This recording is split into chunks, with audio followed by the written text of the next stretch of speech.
So ఈ skeletal equation ఎలా balance చేయాలో చూద్దాం. Balancing a chemical equation, this is very important. The law of conservation of mass states that in a closed system the mass of reactants must equal to the mass of the products for any given chemical reaction. Law of conservation of mass ఏం చెప్తుంది అంటే, ఒక closed సిస్టంలో reactants యొక్క mass ఎంతైతే ఉందో products యొక్క mass కూడా అంతే ఉంటుంది, అంతే ఉండాలి. సో రియాక్టెంట్స్ మాస్ తక్కువగా ఉండి ప్రోడక్ట్స్ మాస్ ఎక్కువగా ఉండడం అనేది జరగదు ఒక క్లోజ్డ్ సిస్టంలో, according to the law of conservation of mass. అంటే ఏ రియాక్షన్లోనూ కూడా కొత్తగా యాటమ్స్ ఎక్కడి నుంచో క్రియేట్ చేయబడవు, అలాగని డిస్ట్రాయ్ కూడా చేయబడవు, కన్వర్ట్ అవుతాయి one form to another form. They get rearranged to form different substances. So దీన్ని బేస్ చేసుకుని మనం ఒక స్కెలిటల్ ఈక్వేషన్ని ఎలా బ్యాలెన్స్ చేయాలో చూద్దాం. Here we have taken an equation Fe plus H2O gives rise to Fe3O4 plus H2. Iron plus water gives rise to iron oxide plus hydrogen gas. ఈ రియాక్షన్ని balance చేయడానికి ఫస్ట్ స్టెప్ చూద్దాం. Step 1. When balancing a chemical equation, begin by enclosing each chemical formula within boxes. So ప్రతి chemical ఫార్ములాని కూడా మనం ఇలా ఒక బాక్స్లో ఉంచాం, చుట్టూ ఒక బాక్స్ గీసాం. ఈ బాక్స్ గీసిన తర్వాత మనం ఈ బాక్స్కి ఇన్సైడ్లో ఉన్న నెంబర్స్ ఏమి మనం చేంజ్ చేయకూడదు. So that is the ratio of number of atoms in a compound, దాన్ని మనం చేంజ్ చేయకూడదు. ఈ బాక్స్ బయటే మనం నెంబర్స్ యాడ్ చేసి ఈ ఈక్వేషన్ని బ్యాలెన్స్ చేయాలి.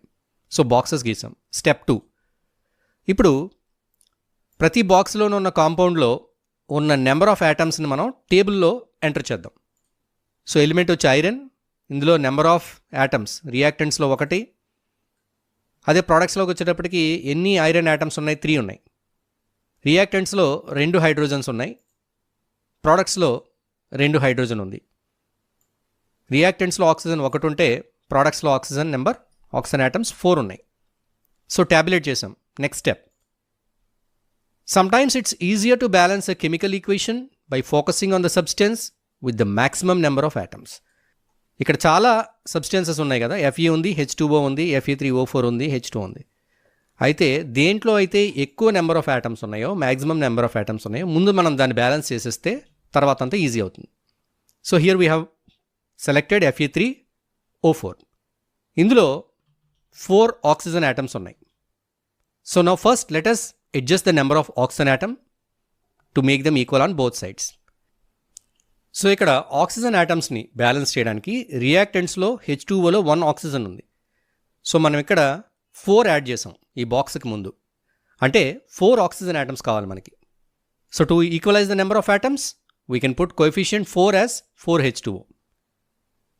ఇప్పుడు oxygen atoms are balanced on both sides, left hand side right hand side balance అయినాయి. ఇక హైడ్రోజన్ యాటమ్స్ని బ్యాలెన్స్ చేయాలి. సో హైడ్రోజన్ యాటమ్స్ని బ్యాలెన్స్ చేయడానికి మనం ప్రోడక్ట్స్లో ఉన్న హైడ్రోజన్ H2 గ్యాస్కి ఏదైతే ఉందో ఆ బాక్స్కి బయట కోఎఫిషియంట్ మనం 4 రాసాం. So 4 2s are 8 hydrogen on the right hand side. Left hand side already మనం 4 యాడ్ చేసాం వాటర్కి, కాబట్టి అటు కూడా 8 హైడ్రోజన్ యాటమ్స్ ఉన్నాయి. So hydrogen is balanced and oxygen is balanced. ఇక మిగిలింది ఐరన్. సో ఐరన్ని ఈక్వలైజ్ చేయడానికి మనం 3 యాటమ్స్ ఆఫ్ ఐరన్ని లెఫ్ట్ హ్యాండ్ సైడ్ తీసుకున్నాం. ఈ Fe ముందు 3 రాసాం.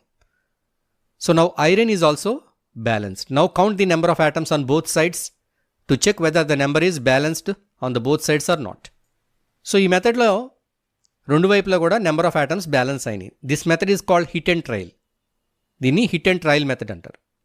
So we have return a balanced chemical equation.